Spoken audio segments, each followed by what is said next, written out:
Shalom, giving all praises to the Heavenly Father, Yahweh, Bahasham, Yahweh Shai, Bahasham, Rahacharash.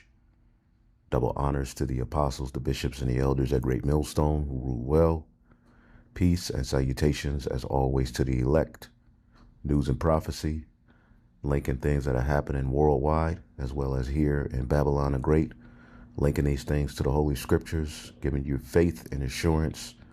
All right, that all of these things that are being done throughout the four corners of the earth are ordained, all right, and were prophesied before they happen, meaning the Heavenly Father is in control, all right, as the scriptures say, all right, the king's heart is in the hand of the Lord, all right, so as we are witnessing this ongoing tension, as we'll get into in this lesson, between Babylon the Great, all right, and the beast, all right, which is the EU, and even some NATO nations, we're witnessing tension, friction, which is going to lead to prophecy being fulfilled, as many of these European countries are going to disband from the agreement and confederacy that they had with Babylon the Great, all right, and be used as vessels, all right, to shoot missiles and help Russia finish the job which prophecy foretells.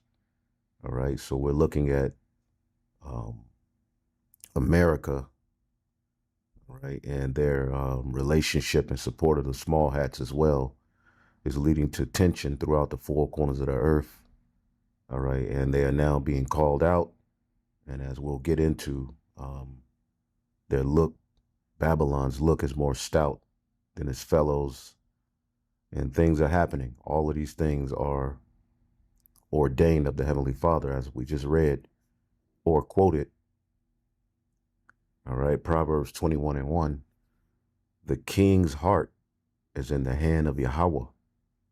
As the rivers of water, he turneth it whatsoever or whithersoever he will. Okay, let's get this in the NLT. The king's heart is like a string of water directed by the Lord. He guides it wherever he pleases. Okay, and currently here at the end of Esau's world, we know prophetically, right, that there will be tension between, okay, the EU nations, the beast, and the whore, Babylon the Great.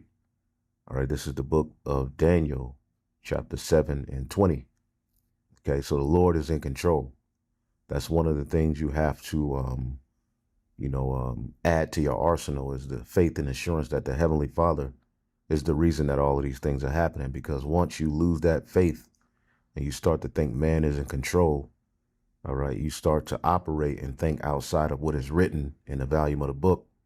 And there's going to be a lot pulling at us, all right, as we go down into this straight gate, all right, to attack our faith in that very, very assurance, man. Okay, so everything happening here on the planet Earth can be explained by biblical prophecy, including the victory over these very things. See? Daniel 7 and 20 says, and the 10 horns, which speaks to the EU nations, all right, Europe, all right, and of the other which came up, all right, which is Babylon the Great, and before him whom 3 fell, the Spanish, the French, and the British, all right, the Revolutionary Wars led to the 13 colonies of the United States, which eventually became the 50 United States.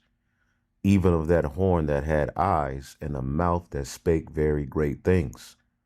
Okay, and having eyes, going into the fact that he's a mere man, but he boasts, all right, in his wisdom on the left-hand side, his AI, his sword, which AI has now been aligned with the sword. Okay, his false science, okay, which is pseudoscience, and all of these various great things he boasts themselves in, which we've seen over the years. Miracles, all right, on the left-hand side are being performed right before your very eyes. A military that is just absolutely, astounding.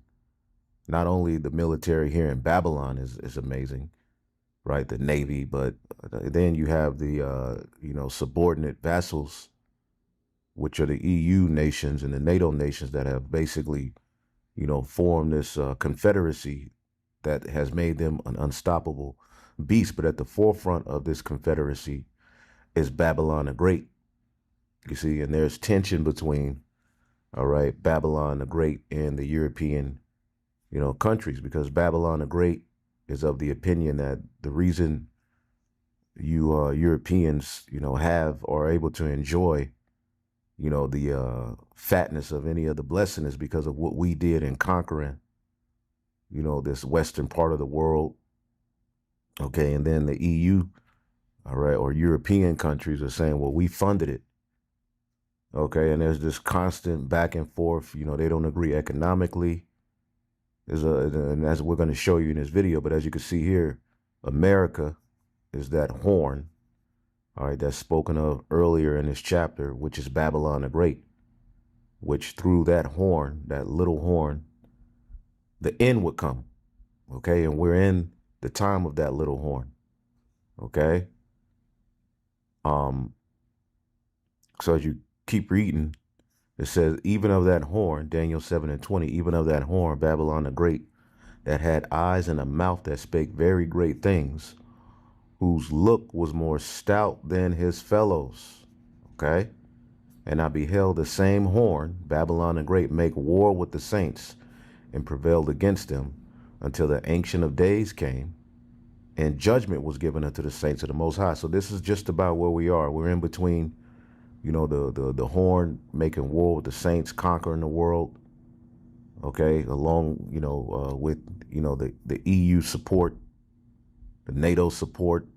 They have just dominated the whole entire planet Earth. But as you can see here amongst this confederacy, America has a mouth that speaks great things, and his look is more stout than his fellows. All right, when we look up this term stout, all right, it's going to make sense as we get into these videos, and we always go into it, but all right, we're going to continuously go into it until the Heavenly Father brings the said prophecy all the way to pass, which is when all of these European nations flip, okay, and join with Russia, all right, against the small hat and against Babylon, man. And this is where it's all heading. Rabbah, great, okay, more stout. As you can see here, master. America is master, okay, over this whole confederacy between these Edomites, all right? And they're aligned with Israel, the small hat. They pretty much, those two go hand in hand, all right? Both being babies of the British Empire, all right? But America, all right, which is pretty much owned by Amalek, has become master. They've become great. They've become captain. They've become chief. All right. They've become stout. Okay. Among this European coalition that they have. All right. And we'll look up the word stout. All right. A person of a heavy build. All right. Strong and thick. All right. Fattish, which fat in, the ancient world meant that you're rich, or you look healthy. Fatter in flesh, that can mean healthy. That can mean, rich on top. It didn't always mean to be, have a big belly. Plump, all right. Pot belly, all right. Eventually it became to mean that, but in ancient times it can mean, well covered, all right. So it can deal with your build, but it can also deal with your mindset. All right. Strong. So America, all right, has a look, all right, that is more stout than its fellows, okay? Whose look, when you look up the word look, appearance, chazawan, appearance, vision, okay? So as we look at this particular article and we get into these videos, as you can see here, Trump says a decaying Europe is being led by weak people. All right. Donald Trump has described Western Europe, all right, which pretty much when you look at the map of the EU, it's nothing but the Western Roman Empire all over again. They've just now added, all right, Babylon the Great, okay, to make it a power worldwide, you see? And then you have Canada as well. All right, and we'll look at a map later if the spirit allows, but Donald Trump has described Western Europe as a group of decaying nations being led by weak leaders. All right, in this particular interview, which we'll show you. All right, let's listen to him. Okay, this is off of Politico or Politico. It's called Donald Trump, the Conversation. Let's listen to his mindset surrounding Europe. All right, as we just read, his look would be more stout than his fellows, and we'll also get into Daniel, the 2nd chapter, where it foretells you of this very, very divide that we're witnessing, which is key to our salvation. This is why we keep our eyes on this. I mean, look, then they should support it. Europe I'm friendly with all of them. I mean, I like all of them. I have no real enemy. I've had a couple that I didn't like over the years. I actually like the current crew. I like them a lot. But and I know them very well. I know them really well. Some are friends, some are okay. I know the good leaders. I know the bad leaders. I know the smart ones. I know the stupid ones. You get some. See that? This is stoutness. This is his look being more stout than his European fellows in this confederacy, all right, or alliance or allegiance that they have in these latter days. So the Lord is dividing these devils from the inside out. He's saying some of them are all right, some of them are cool, some are stupid. Listen to him. Europe I'm friendly with all of them. I mean, I like all of them. I have no real enemy. I've had a couple that I didn't like over the years. I actually like the current crew. I like them a lot. But and I know them very well. I know them really well. Some are friends, some are okay. I know the good leaders. I know the bad leaders. I know the smart ones. I know the stupid ones. You get some real stupid ones too. But they're not doing a good job. Europe is not doing a good job in many ways. They're not doing a good job. I want to ask you about talk too much. They're not doing a good job. They talk too much. Okay? And they're not producing. We're talking about Ukraine. They talk, but they don't produce. And the war just keeps going on and on. I mean, 4 years now it's been going on, long before I got here. This is not my war. This is Joe Biden's war. And in terms of America, it's a very sad thing. And the only reason I really care about it is because I hate to see young, beautiful people being killed. That's largely why I got involved. I mean, if you look at the Congo and Rwanda, that's been going on. 14 million people at least killed. Nobody has any idea how many, but killed. Machetes, a lot of machete killings, vicious. But if you look at the wars, and some of the wars that really we're going to be millions and millions of people. The Prime Minister of Pakistan said I saved millions of people by getting involved with stopping India and Pakistan from fighting. I do want to go back to Europe for a moment, though, because you said they're not doing a lot of things right in your view. And just they can't be doing right because look what's happened. Well, your administration just released a new national security strategy that sent shockwaves throughout Europe. The strategy says a key pillar of American foreign policy should be, quote, cultivating resistance to Europe's current trajectory within European nations. How much should European leaders prepare for your administration to push to reshape the continent's politics? Well, Europe is a different place. What do you mean by that? And if it keeps going the way it's going, Europe will not be, in my opinion, many of those countries will not be viable countries any longer. Their immigration policy is a disaster. What they're doing with immigration is a disaster. We had a disaster coming, but I was able to stop it. You know, we have no people coming through our borders now. 0, 7 months. I mean, who would believe 0? We went from millions of people, in some cases, millions of people a month, but millions of people to no people. That's not what Europe looks like. The opposite, yeah. I know Europe, they're coming in from all parts of the world, not just the Middle East, they're coming in from the Congo, tremendous numbers of people coming from the Congo. And as we did a video on the reason you have mass, immigration or migrants coming to Europe or to America from these countries because they've dominated these countries, stolen their resources. So people are going to, look to go elsewhere where they can find work or, live some sort of decent life. All right. Let's not leave that out. All right. And see, we're living in a time where Esau Edom is trying to free himself of any form of guilt. All right. And play the blame game. All right. But all of his crimes are being addressed through the Holy Spirit, man. You see? Because that's a big part of their end game is, pointing out how immigration is ruining, these European countries in America. Well, why is there so much immigration? If you allow these people to, even if you rule over them, if you allow them to benefit from the resources in their land. But again, this devil can never have enough. Okay. As a matter of fact, let's get that in Habakkuk. Okay. Because you can see this devil is talking greasy. Habakkuk chapter 2 and 5. Yea, also because he transgresses by wine. His way of operating, his philosophy, his very being is in league with the spiritual demon Satan. So nothing good will ever come from his policies. Nothing good will ever come from anything. Even when it seems like, all right, it's a decent policy, there's some undermining evil or wickedness in it. He's just not right. He is a proud man. The pride of thine heart have deceived thee, neither keepeth at home. He's all over the world, right? Waging war, okay? And all of you devils are guilty of war crimes. Because we could talk about Babylon and the small hat and their war crimes worldwide, their international policy, all right, and how they break all kind of rules and the UN never does anything. All right, but how are they able to do a lot of that wickedness? All right.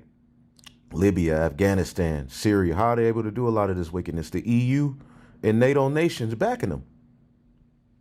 But see, we're living at a time where all of these agreements are being uprooted because of prophecy, and an evil eye is being turned towards Babylon the Great as well as the small hat amongst this Edomite, all right, power structure that has dominated the earth since the Renaissance.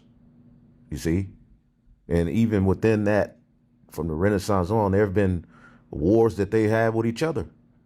But after World War II, pretty much they supposedly established some form of peace with the European Union. Before that, the EEU and, the Treaty of Rome and all of these various different things but now it's not working. It's not working, man. So he keepeth at home. He's all over the world, dominating, stealing resources, plundering, okay, ethnically cleansing, right? Who enlargeth his desires as hell. Okay? It comes to a point where it's like, okay, what more do you want? Okay? Well, destruction, death. His pride, his greed is going to lead to death. And as death, and cannot be satisfied, but gathereth unto him all nations, and heapeth unto him all people. Shall not all these take up a parable against him and a taunting proverb against him, and say, woe to him that increaseth in that which is not his? So the reason you got mass immigration, let's not take away from colonization and its role and factor in why people have to leave their countries or their homelands to try to live, to seek and live a decent life, because of all of the theft of you devils, man. Okay, just wanted to point that out. And even worse, they're coming from prisons of the Congo and many other countries. And for some reason, they want to be politically correct, which actually I think is the opposite of politically correct, but they want to be politically correct and they don't want to send them back to where they came from. And Europe is, if you take a look at Paris, it's a much different place. I loved Paris. It's a much different place than it was. If you take a look at London, you have a mayor named Khan. He's a horrible mayor. He's an incompetent mayor, but he's a horrible, vicious, disgusting mayor. I think he's done a terrible job. London's a different place. I love London. I love London. And I hate to see it happen. You know, my roots are in Europe, as you know. Right. And I hate to see that happen. This is one of the great places in the world, and they're allowing people just to come in and unchecked, unvetted. So how involved are you going to get? I mean, could we see you getting involved in European I want to run the United States. I don't want to run Europe. I'm involved in Europe very much. Might you endorse NATO candidates? calls me daddy. I mean, I have a lot to say about it. Look, I raised, NATO calls me daddy. you know, the GDP from 2% to 5%. The 2% they weren't paying and the 5% they are paying. And they're paying it because when we send things over, NATO pays for it, and I assume they give it to Ukraine. But Europe is being destroyed. Would you consider getting involved in some of those elections to put in leaders that you think are better suited? Well, I've endorsed people, but I've endorsed people that a lot of Europeans don't like. I've endorsed Viktor Orban. All right. So there you go. I mean, you can watch the rest of this. I mean, you see where it's going. Okay. So this is the mindset. Now, I wanted to play, I'll get this out of here. I wanted to play some of this video here as well. All right, Scott Ritter. Now, remember, they rolled on this guy. All right, because he was coming up, you know, he's an he's an ex-Marine. All right, who has a lot of intel and insight. And there was a point where he was going so hard against Babylon that they rolled on him. So in a lot of his interviews now, he's kind of changing his tune. You know, well, he'll get on Babylon, but you know, you could tell. All right, his tone has been shifted. As a matter of fact, let me see. Scott Ritter. All right, rated. He was rated. Okay. And so supposedly he was involved in a child sex sting operation. All right, but he has some intel, but they raided his home in August of 2024. Right, seized his passport as he was trying to go to Russia, but he has some decent insight. Let's listen to his video here. This video here off of Glenn Deason. Scott Ritter, the U.S. now considers the EU an enemy. Okay. Now, before we do that, let's get Daniel 2:40. Right. In the fourth kingdom, Rome. Right. The revival of Rome and the revival of Rome. Right. Because prophetically, the revival of Rome would be the end of Esau's world and the beginning of the kingdom. So you have to ask yourself, where are we prophetically? These are the things that camps are trying to run away from by, you know, diverting your attention away. No, we're at the end of Esau's world. All right.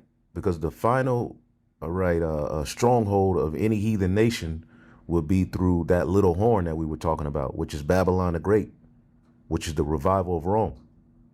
After that, all right, the Heavenly Father sets a decision. He sets a judgment and sends his son back. See? This is the book of Daniel 2:40. And the fourth kingdom shall be as strong as iron, for as much as iron breaketh in pieces and subdue all things. And as iron that breaketh all these, it shall break in pieces and bruises. And this was what Rome was able to do. Okay? As a matter of fact, let's get this same thing is talked about in 2nd Esdras, the 11th chapter. Okay. In the 40th verse, and the fourth overcame all. As a matter of fact, let's start at 39. Art thou that remainest of the four beasts who have made to reign in my world, that the end of their times might come through them? Okay, so the four beasts, you go to Daniel the 7th chapter, right? After those beasts ruled, the Lord would end everything and set up the kingdom of heaven. See, but then you had the fourth beast, which was Rome, right? And what did Rome do? And the fourth came, right? And overcame all the beasts that were past and had power over the whole world with much fearfulness and over the whole compass of the earth with much wicked oppression, and so long time dwelt he upon the earth with deceit. For the earth has thou not judged with truth. See? So Rome did that, but then Rome will be revived in the latter days. Then the end will come. And we're living in that right now. For thou hast afflicted the meek, thou hast hurt the peaceable, thou hast loved liars, thou hast destroyed the dwellings of them that brought forth fruit. See? And has cast down the walls of such as did thee no harm. And then when they try to, leave their country because of the oppression and come amongst you in your stronghold, you get mad. This is the Edomite, man. Therefore is thy wrongful dealing come up to the highest, and thy pride unto the mighty. So this is where we are now. Okay? Daniel 2:40, and the fourth kingdom shall be as strong as iron, for as much iron breaketh in pieces and subdueth all things, and as iron that breaketh all these, shall it break in pieces and subdue and bruise. Whereas thou sawest the feet and toes, all right, because he's looking at a statue. This is a statue, a vision that Nebuchadnezzar received that's being broken down by Daniel, all right, who had the ability through the Holy Spirit to foresee future events, to break down dreams. And see, we're here in these latter days to expound upon these very visions and things that were broken down back then. So whereas thou sawest the feet and toes, which are the end of this big statue. Okay, as a matter of fact, let's type in a picture. Let's just look up a picture. Picture of Daniel 2 statue.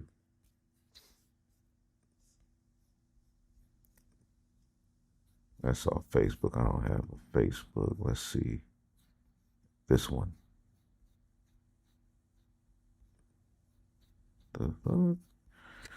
Let's do it like, okay.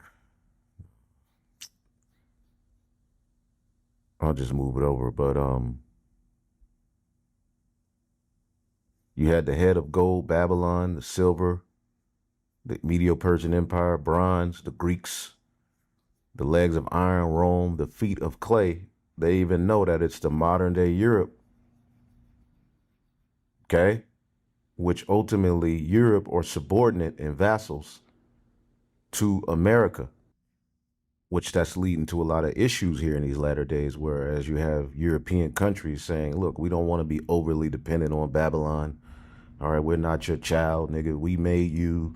You didn't make us. Yada, yada, yada. All right, and the list goes on of the different divisions, which we'll get into some of those divisions.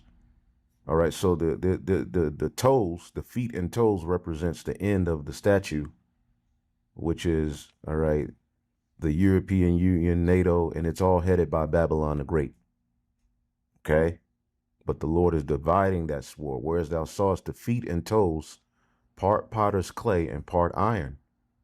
All right? For the kingdom shall be divided, but there shall be in it the strength of the iron. They have the strength of the sword. Right? For as much as thou sawest iron mixed with miry clay, right? You take a piece of iron or steel, and you put a clay on it, they're not going to bind together. Okay? The clay is eventually going to fall off. They're not going to bind together, meaning that they would be divided. So they agree, all right, on a lot of things, but they disagree on more. You see what I'm saying? And this is prophecy, all right, pursuant to the book of Obadiah. We'll get that, but let's listen to Scott Ritter. Well, I'm thinking if you switch from you recognize that the world has switched from unipolarity to multipolarity and you have to prioritize places, it does make a lot of sense. That is, first priority is, shore up your own hemisphere, that is the Western hemisphere. Then, of course, confront the main adversary, which is in Asia, China primarily. And if you pivot to those places, you pivot away. So that's Europe, which is getting the short end of the stick. So a lot of this makes sense, but there's a lot of focus on ideology as well, though. How do you make sense of this? Or they call for reducing the role of ideology, to be more specific? When you take a look at, again, evaluating the Trump administration over time, go back to the last national security strategy document that was promulgated by the Biden administration. In it, they build a world vision that is predicated on the defense of the rules-based international order. That was the sacred mantra of everything American. And from that came the defense of democracy, American democracy imposed on other nations as the gold standard. Donald Trump gave a number of very telling speeches during his campaign in which he rejected the rules-based international order, and he rejected the notion that America has a right to dictate things, outcomes to other nations based upon, American principles, values, et cetera. He said the place for American values is at home. That's where we need to defend them, at home. And if we shouldn't be projecting them out of our shores if we haven't fully defended them at home, that's a little bit hypocritical. Remember that one of the answers about to a question he gave, Putin is a killer. He said, well, we've killed a lot of people too. Very pragmatic, realistic answer. I would say that it shouldn't take anybody by surprise that Trump, when evaluating the world we live in, is more interested in the practicalities, economic relations, who we invest our money in, why are we investing money to places. And, there's a difference between telling people what you have to do, which Trump says that's not our role, and giving people money. Trump's like, I'm going to give you money if you align with us, if you're on our side, if you're doing what we want, if you do what we believe in, then you can get money. When it comes to Europe right now, let's just look at again, a simplistic analogy, but we'll use it nonetheless, or a simplistic, mechanism of explanation. NATO claims to be all about America. My God, the Secretary General of NATO can't, he just falls over himself to praise America and the role that America plays, the leadership role, especially when we tell NATO how much money they have to spend. That we must spend this money because Daddy told us to. Okay, that's one way. Now, then there's the European Union, which is as anti-American as the day is long. Let's just be honest about it. I can dig through all European Union statements. They are anti-American. They're fundamentally anti-American. And it's not just the fact that they're posturing themselves as a global competitor to the United States. They don't like us. See that? They no longer, want to be looked at as, the vassal or, subordinate or dependent upon America. All right. But this is the beginning, all right, stages, which is going to happen fast, of this confederacy being broken. They simply don't like us. They belittle us. I read their stuff.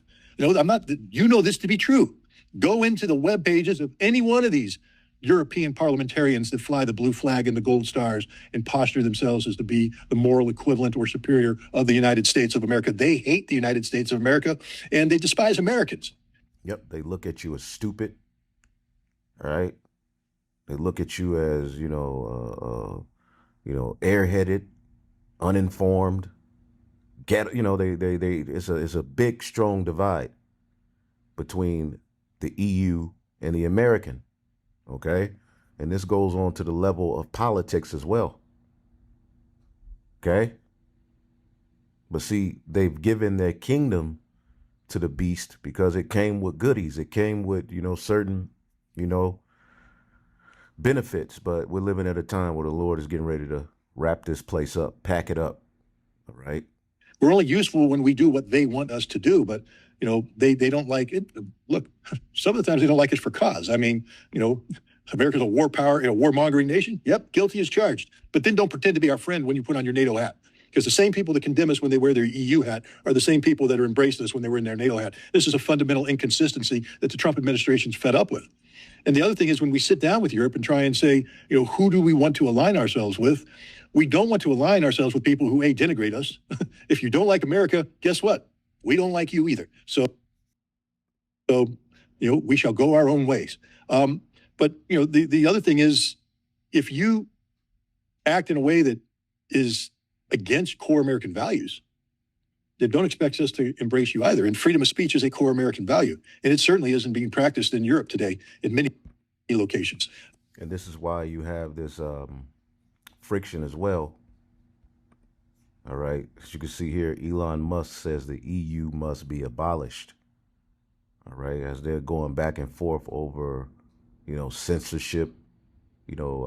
X was fined by the EU because of these new laws they put in place. They're saying, Musk is allowing certain rhetoric to be, posted online because, there's this big movement on X, people, they want people saying things. They want all kind of, confusion. They want division, but the EU just passed these laws, which we'll tap into that. But look at that. Elon Musk says the EU must be abolished. All right. He's called for the EU to be abolished and sovereignty returned to individual countries. Okay. So there's a lot happening, which we'll tap a little bit into this. Okay. But as a matter of fact, I have a video on that. Let's just finish this up and we'll go into that. Interference in elections. I mean, you guys, Europeans, wake up. This is Donald Trump. Okay, he believes fervently that the election was stolen from him in 2020. He knows, and this is an absolute, that the Democrats sought to undermine his 2016 candidacy. All right, so now you're running around playing stupid games in Romania, Moldova. You're seeking to outlaw a political party in Germany, and you want the United States, you want this president to be silent? No, you're anti-American by definition. And this is the national security strategy of the United States that seeks to promote American security interests. So don't be surprised that we've turned against Europe. And don't be surprised if we turned against Europe. Okay. This is a fundamental turn. This isn't, a little lover's spat. This isn't a quarrel that will be papered over. This is of a fundamental nature. Europe is on a pathway, according to the Trump administration, to civilizational erasure.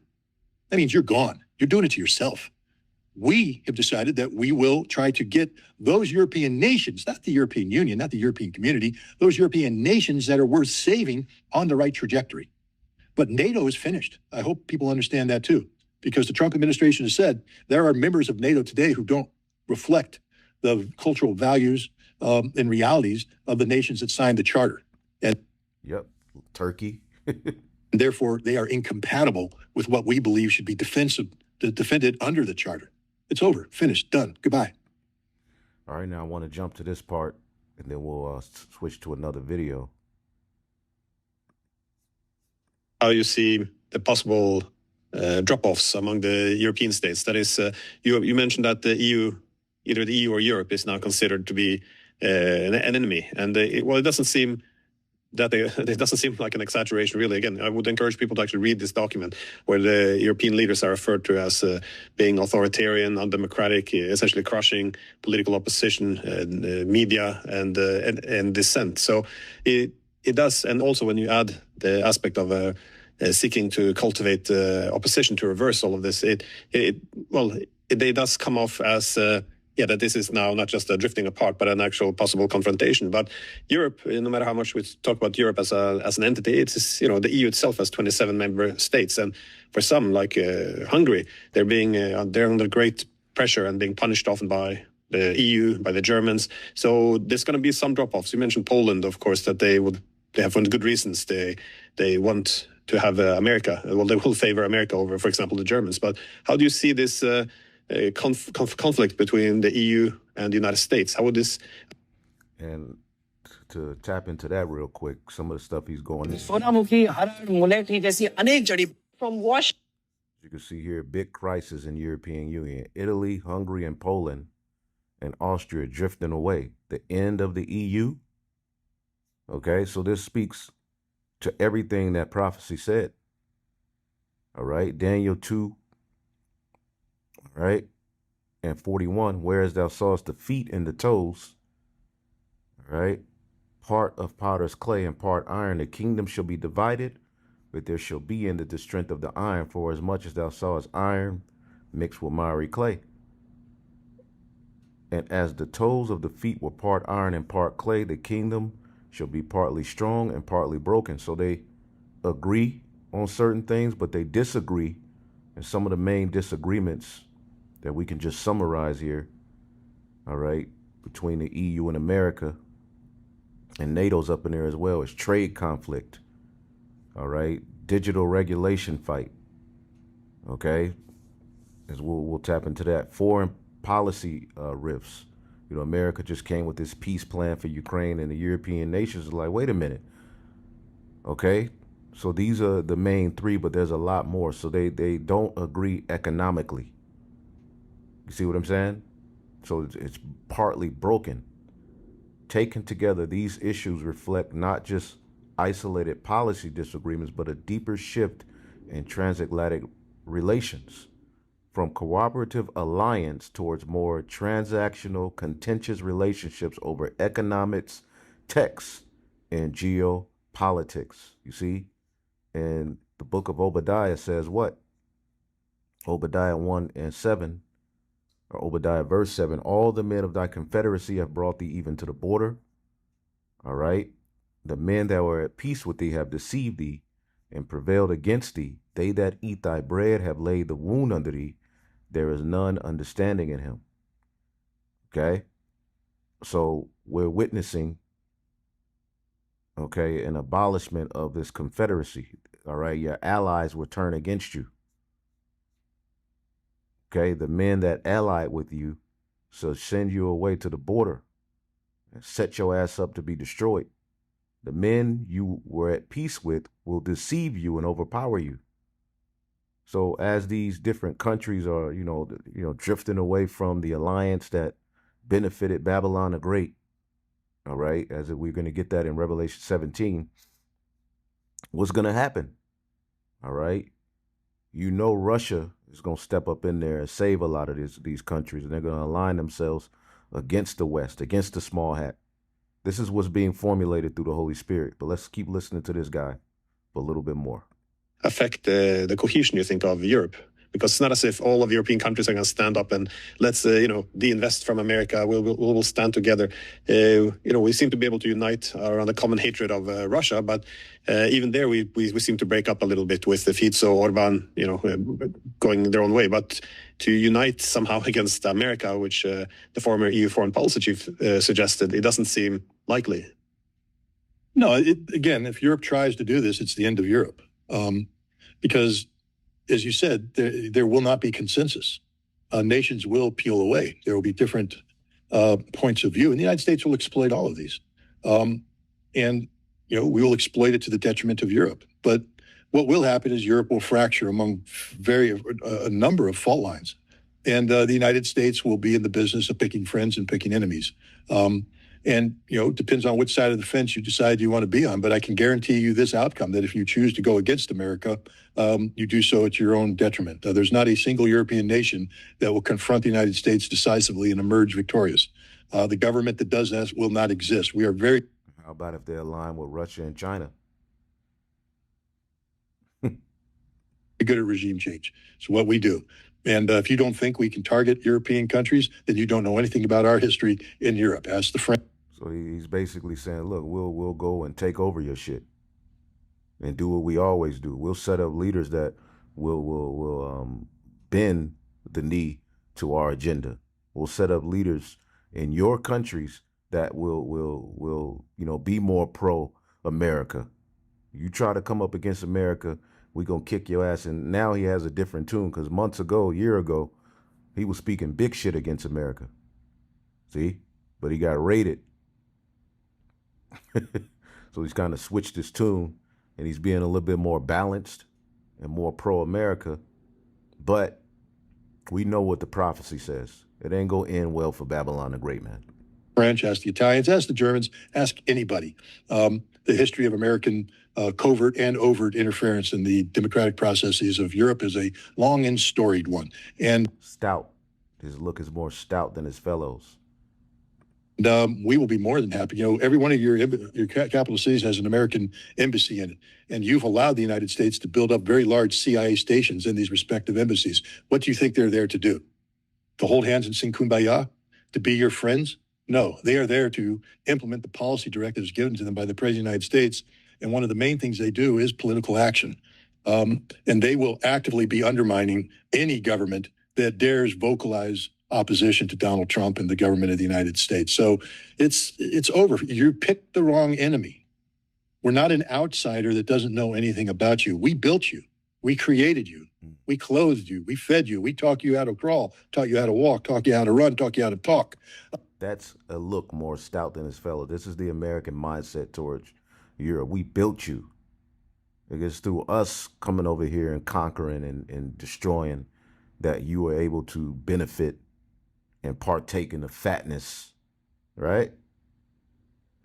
There's not an aspect of European society that we aren't intimately familiar with and don't intimately control, either directly or indirectly. You picked the wrong enemy. You have zero ability to influence the United States. We have maximum opportunity to influence Europe. This is not a fight you want to fight, but if you do want to fight it, the outcome will be guaranteed. You will lose, and losing will not be pretty, because we will collapse you. We will collapse you politically, and if you want to play the harder game, we'll collapse you economically. We will be the ruin of Europe. If that's the game Europe wants to play. Yeah, remember I had a talk with. All right, so you can watch the rest of that video. Let's check out this one. Now, Rasmus Jarlov is a conservative member of Denmark's parliament and chair of its defense committee. Thanks so much for joining. Hello, Jim. Thank you. So first, I'd like your reaction to seeing Denmark, a NATO treaty ally, looking across the Atlantic at the U.S. and seeing a potential threat. We participated in all the major U.S.-led wars in Korea, in the Gulf, and many other places in Afghanistan, Iraq, and so on. So it's not great that now we're receiving threats regarding Greenland, which is the main concern from a Danish point of view. Well, you've only gone and done it, Donald. The United States of America, long seen as the world's defender of freedom, is now being called a military threat by its own allies under Donald Trump's leadership, to the point that one of the United States' closest allies has now stopped sharing intelligence because of the way that the U.S. is handling foreign policy. And it's questionable at best. One of our biggest allies, the United Kingdom, recently stopped sharing intelligence with us in the Caribbean because they question whether this is legal or not. We've been asking for more briefings from the right people. We have not received them, but the information that you just shared with me is the public information. I don't have much more beyond that. Well, So yeah, some of these beast system allies of they're allies with America, questioning some of the moves that they're making. All right, blowing up ships, seizing oil. They're like, wait a minute, is this legal? And these are the things that America and the small hats have just been able to get away with worldwide, because everything is vetoed by in the UN. Because there's particular, laws and things that they're supposed to abide by that they just don't do. They don't abide by. Even within this confederacy, there's laws, but they continuously break them. See? So now world leaders are saying America is a security threat.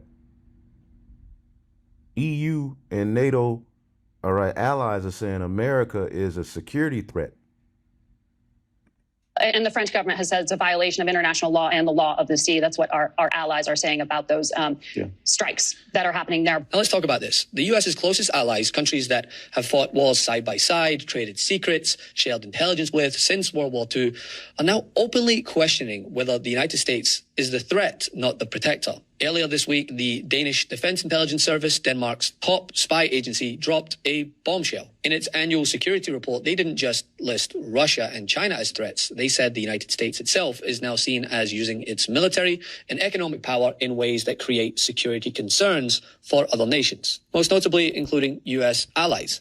We have some news right now. Denmark officially says the United States is a national security risk, the first ally of the United States to classify us as a national security risk to them. This report was released by the Danish Intelligence Service and said that the world's great powers are, quote, increasingly prioritizing their own interests and use force to achieve their goals. And the report, for the first time, named the United States as because of, quote, uncertainty about the role of the United States as a guarantor of European security. The United States uses economic power, including in the form of threats of high tariffs, to enforce its will and no longer excludes the use of military force even against allies. And now the United States is officially classified as a security threat to Denmark. Remember, there's been the whole back and forth over Greenland and Greenland's future. No one's really talking about that anymore.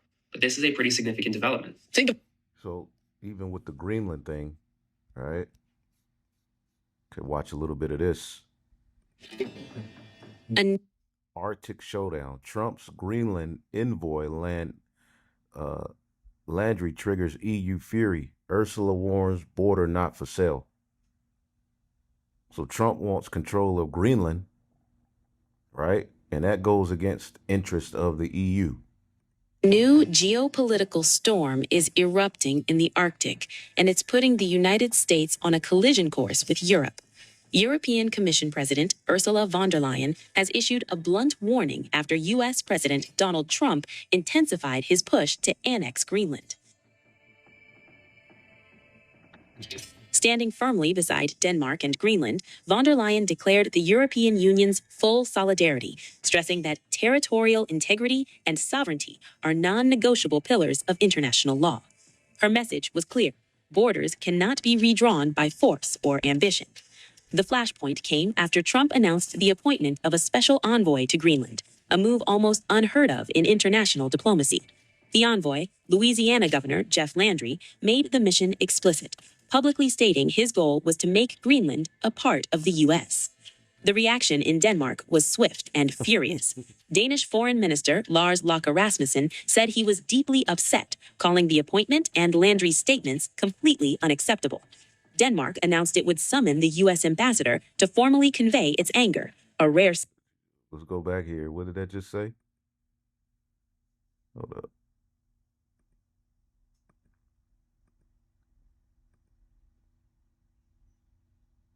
EU chief warns sovereignty and territorial integrity are non-negotiable. Okay. Was another one I was just looking at. Let's see, Alan said something about ally. There we go.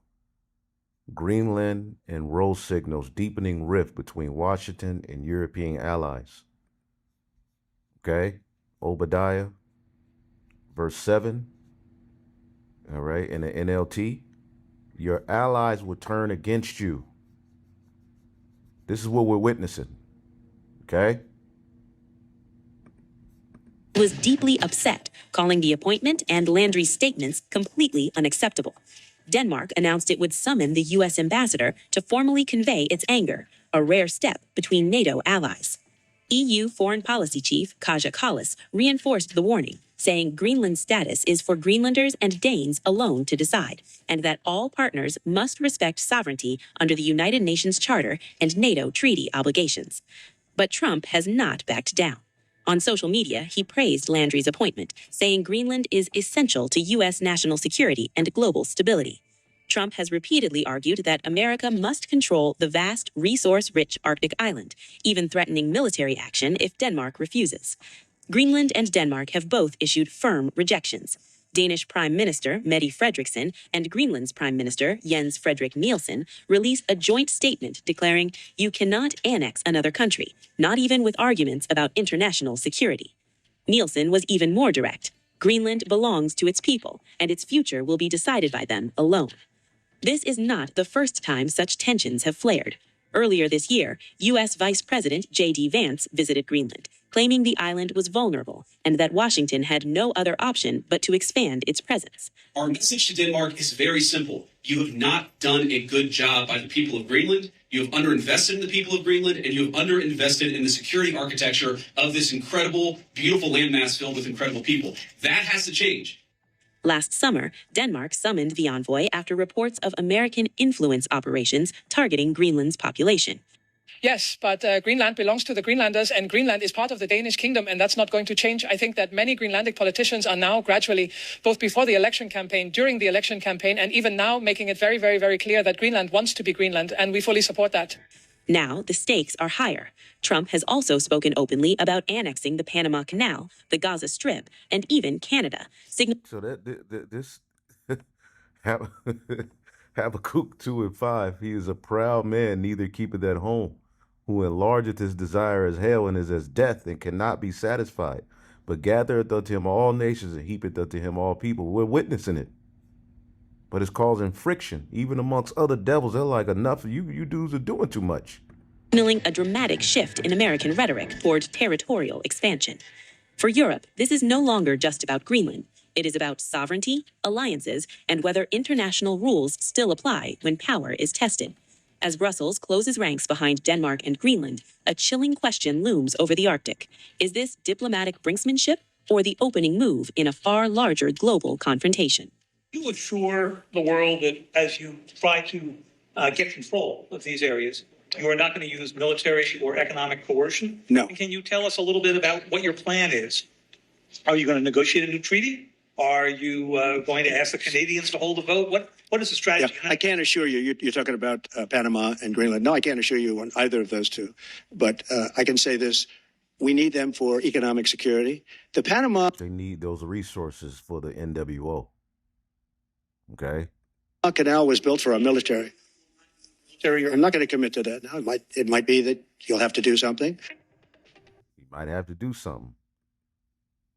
So war is on the horizon, man, between these EU and NATO nations. With them, there's going to be a royal rumble.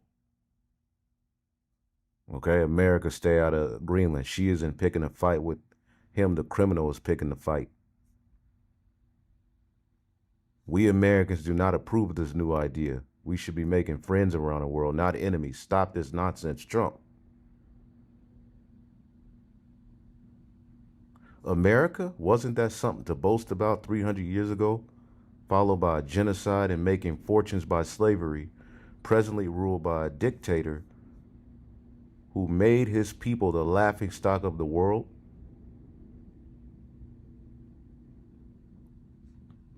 I'm Canadian. I'm more happy than happy to fight the criminal USA with Denmark. The U.S. has to have Greenland, well, Russia has to have Ukraine, and China has to have Taiwan.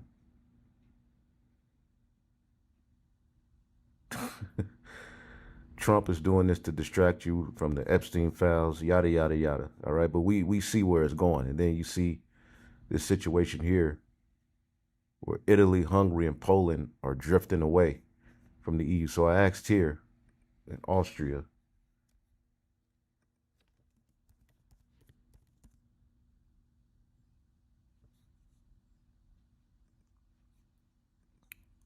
why is Italy, Hungary, and Poland and Austria in talks to leave the EU? Okay.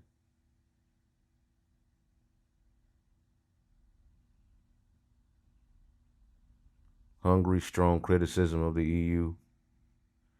Poland, some public Euroscepticism, but not an exit plan. Italy's political tension with the EU. So there's just friction. Okay, there's just friction.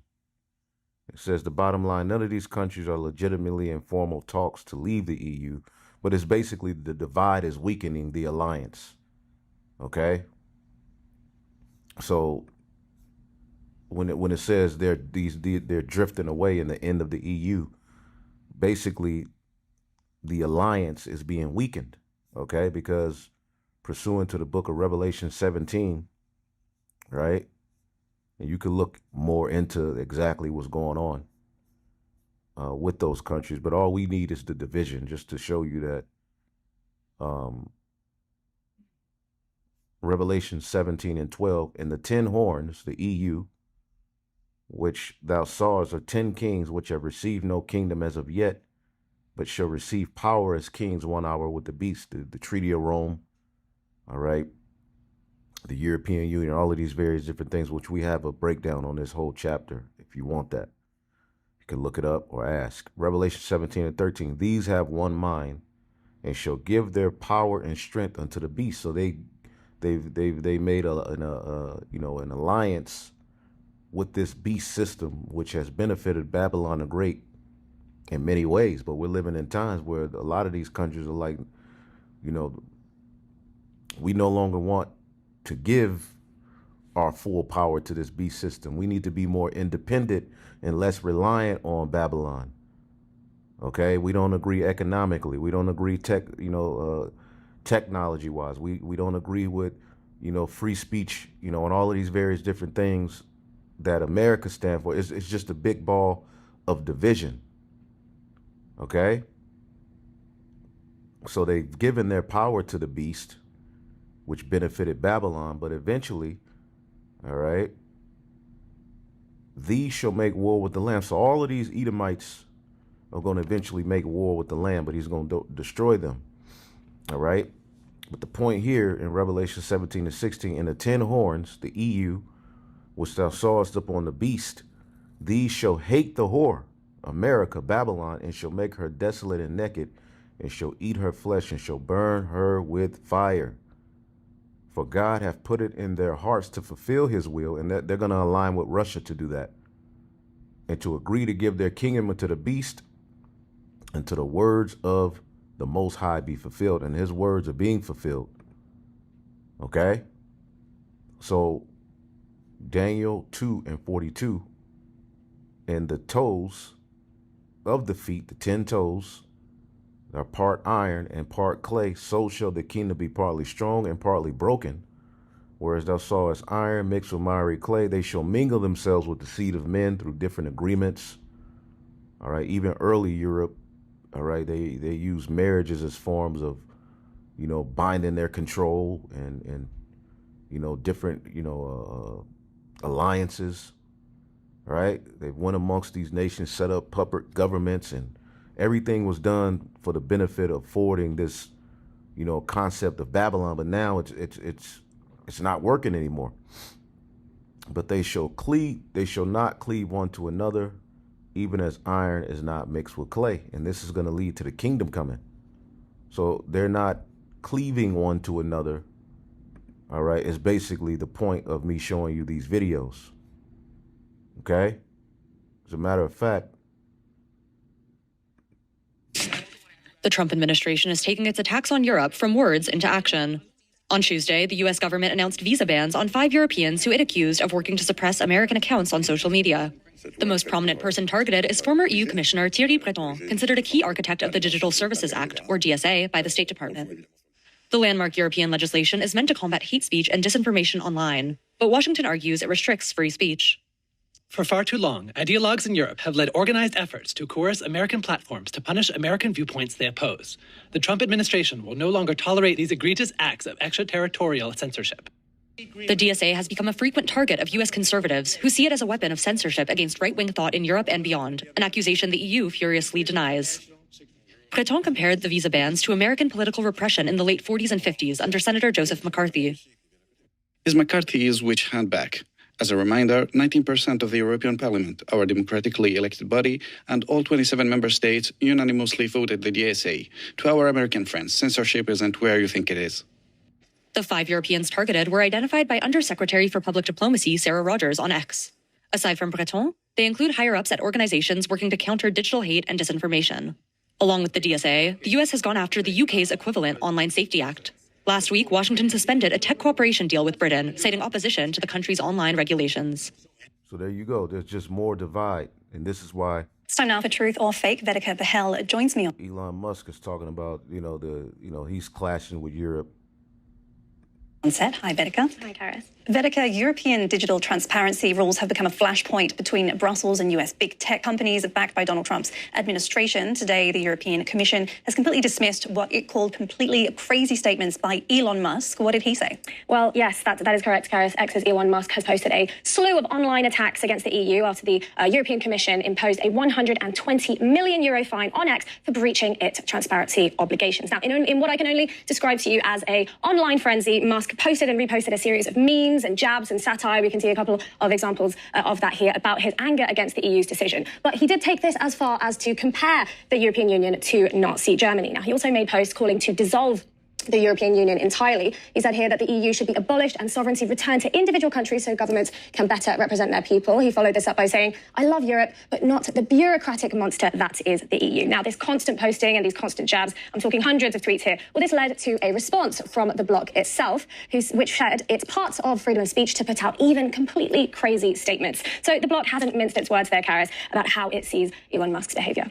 And Vedika, what is the reason for this €120 million fine against Musk's platform? Well, according to the European Commission on Friday, it is for non-compliance with the bloc's transparency rules. Now, as a very large platform, X has obligations under the DSA, that is the European Union's Digital Service Act. It is the bloc's flagship law in order to regulate online platforms. Now, the EU said that X's blue checkmark had a deceptive design. It also called out lack of transparency of its advertising repository, saying that the app fails to provide transparency around its ads. and that it doesn't give its public data to researchers overall. So let's take a listen exactly to what the EU had to say. X has indeed breached its transparency obligation under the DSA. This includes X's blue checkmark. It deceives users. Anyone can pay to obtain the verified status, and X does not meaningfully verify who is behind it. It also includes X advertising repository, which does not work properly, and X. And it's all bullshit because they all getting ready to bring censorship on another level, but they want to show you the struggle and divide over the topic, you know. But I just typed in basically what's going on, what's the tension between America and the EU surrounding censorship, just to get to the point. The summary: the EU is restricting strict digital rules intended to make online platforms safer and more transparent. The US views part of this as censorship directed at Americans and tech companies, calling these actions illegitimate and retaliatory. Elon Musk's X platform has been fined by the EU, and Musk's outspoken criticism has inflamed political opposition in the US, making him a central figure in this diplomatic and regulatory clash. This dispute reflects deeper philosophical and political differences about how to balance content, moderation, freedom of speech, and accountability on tech platforms. So that it's just more division between the beast and the whore, man. Okay? Let's finish a little bit of this one.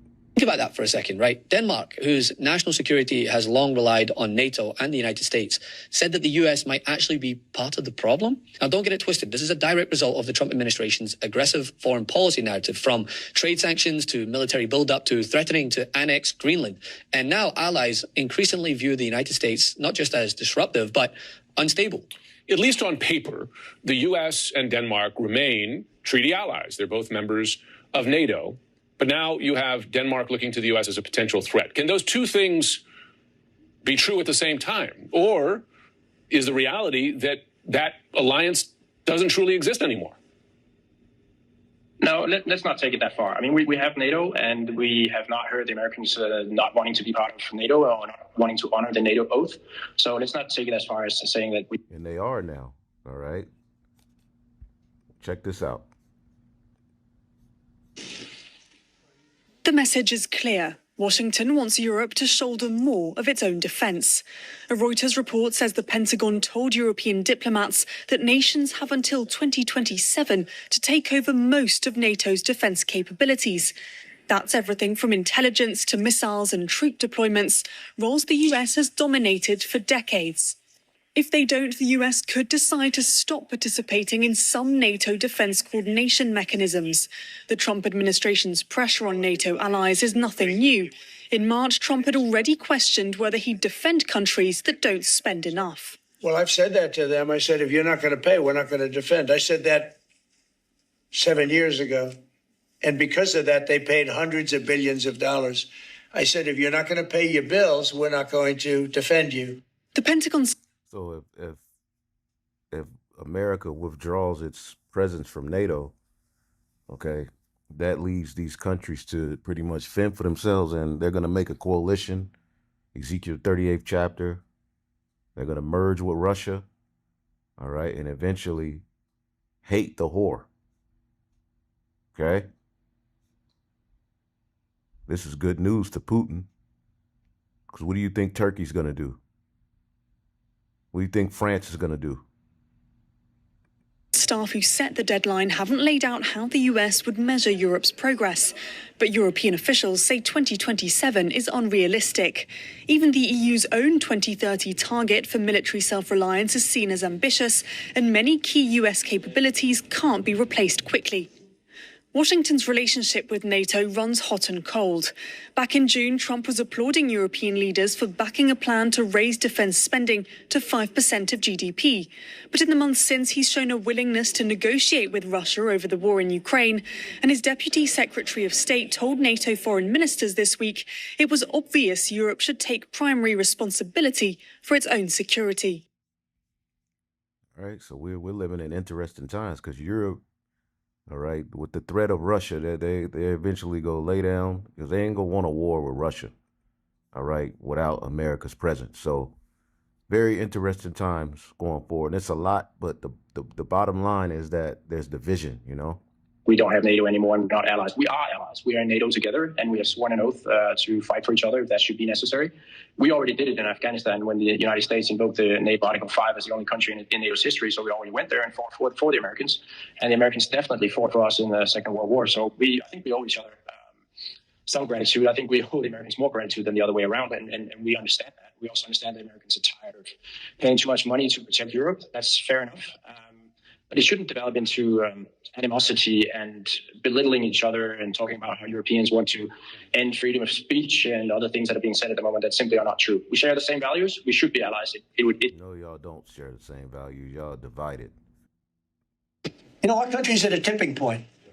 We could go bad. We're at a tipping point. A tipping point? Folks, that might be the understatement of the year, because while the media is obsessing over clickbait and manufactured outrage, NATO's worst nightmare is quietly becoming reality, and the technocratic control of the United States under Palantir and Peter Thiel and all of those guys is happening in real time. And yes, everything is changing right before our eyes.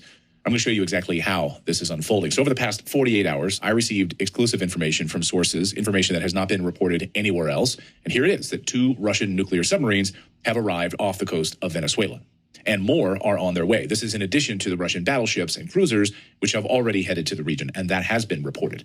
Let that sink in. These are not patrol ships. These are not advisors. These are nuclear submarines. And if you understand Russia's nuclear submarine fleet right now, this should set off alarms, because Russia's undersea nuclear capability is not just competitive with the United States, it's blowing us away. It surpasses us in several key areas: in size, in stealth, innovation. Their 2 new style submarines are the apex predators of the ocean right now, and we can't compete. And they're parked right now in our hemisphere. Why? Because something much bigger is happening behind the scenes, something Washington and Brussels don't want to talk about. They keep talking around it, but we're going to talk straight at it today. And here it is. Last week, President Trump quietly unveiled what insiders are now calling the Trump Doctrine. You could call it the Trump Corollary. It's a seismic rewriting of the U.S. grand strategy that effectively ends the unipolar order that America has dominated since 1945. The U.S. as the reserve currency, as the superpower, gone. Trump just declared it. Dare I say that this is a game changer? You probably didn't hear about it because the media totally ignored it, completely actually.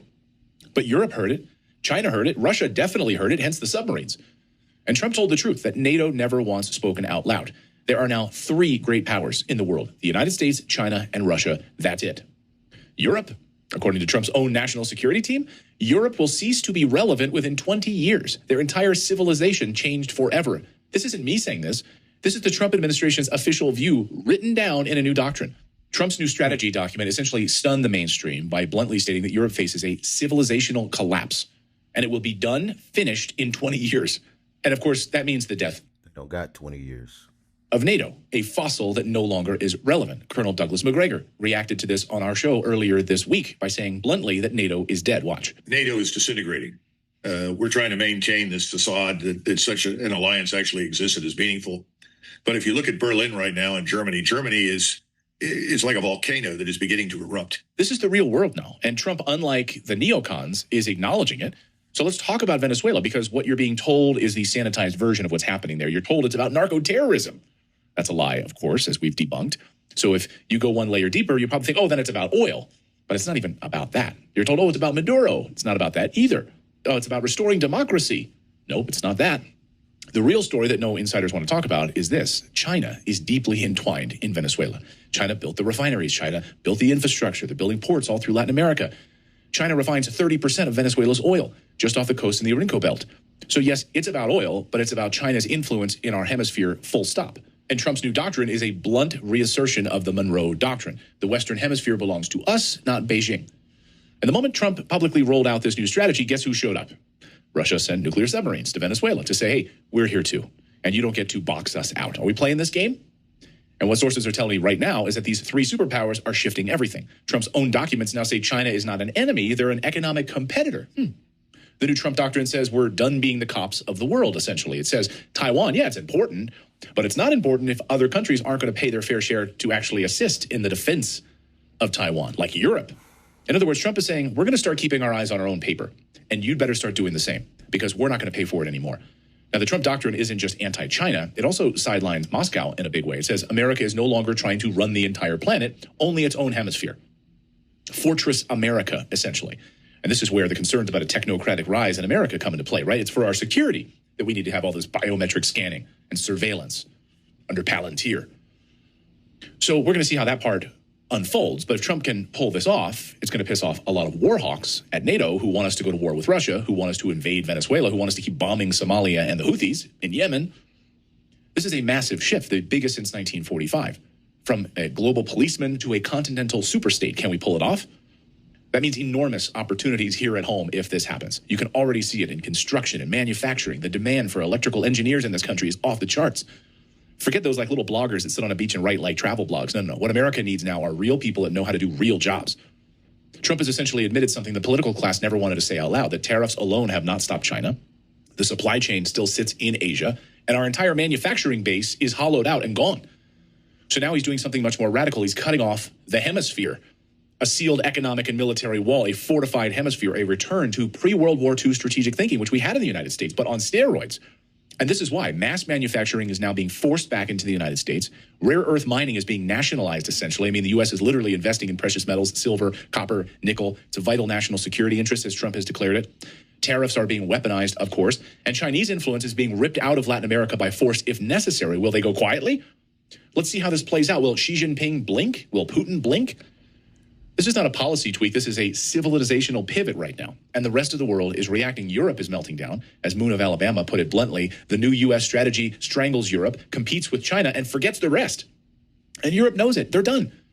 Because if America withdraws its global NATO umbrella and China and Russia rise, which they are, then Europe essentially becomes irrelevant. And they know what's coming. Not if they side with Russia and China, which they will, prophetically. Demographic collapse, energy shortages you're seeing all over Germany, industrial decline, a dependent military, a migrant crisis that cannot be reversed. Europe is staring at extinction as a geopolitical actor, and Trump just said it out loud and put it in a policy paper. This is why we're seeing panic behind the scenes. And speaking of panic, here's something else that sources have told me. There are 11,000 Chinese engineers currently in the United States. What are they doing here? Engineers? All right, let's get the book of, you could look up that video. Redacted. Second Esdras 9:1 in the GNT. He answered, consider all these things very carefully. When you see that some of the signs I have told you have appeared, you will know that the time has come when the Most High God will bring judgment on the world he has created.